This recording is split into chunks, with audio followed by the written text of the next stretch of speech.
બનાવો અહીંયાથી બધાના ચાલુ થઈ ગયા ફોન આ વિડિયોના ટુકડા બનાવી ગામડે ફેરવજો યાદના સત્તાધીશોએ તો અહીંયા માયકમાં બોલ્યા છે અમે તો ગામડાના શેવાળાના ઘર સુધી અમારી વાત પુગાડવાના છીએ તો આજે બોટાદ માર્કેટિંગ યાર્ડમાં ઐતિહાસિક દિવસ રહ્યો સવારે 10 વાગે હજારોની સંખ્યામાં ખેડૂતો આક્રોશ સાથે ઊભા રહ્યા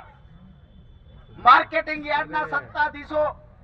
વેપારીઓ અને કમિશન એજન્ટ યાર્ડ મૂકીને ભાગી ગયા અત્યારે 5-6 કલાક પછી માર્કેટિંગ યાર્ડના સત્તાધીશોએ નવી જાહેરાત કરી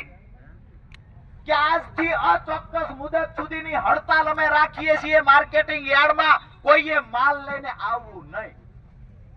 ઇતિહાસમાં દોસ્તો પહેલીવાર આવી જાહેરાત થઈ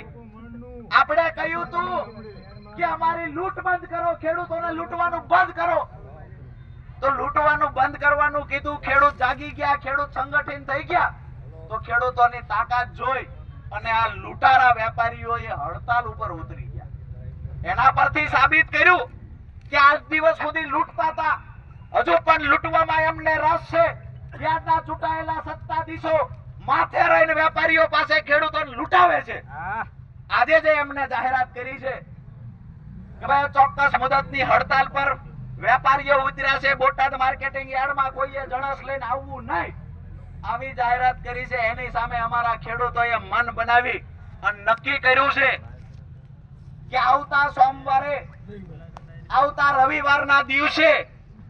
આજે શુક્રવાર છે કાલે શનિવાર અને રવિવારના દિવસે બોટાદની અંદર મહા કિસાન પંચાયત થશે આ બધા ખેડૂતોએ નક્કી કર્યું છે એક આકલો કરીને આ પાડી દીધો બીજી વાત કે આજથી અહીંયા મેદાન છોડવાના નથી આજથી જ અમે અહીંયા બેઠા છીએ કિસાન મહાપંચાયત કરવી એ દિવસે હાજે કઈક નક્કી કરશું બાકી આ લડાઈ બોટાદ થી લઈને ગાંધીનગર સુધી પુગાડવાની છે લડાઈ પૂરી કરવાની નથી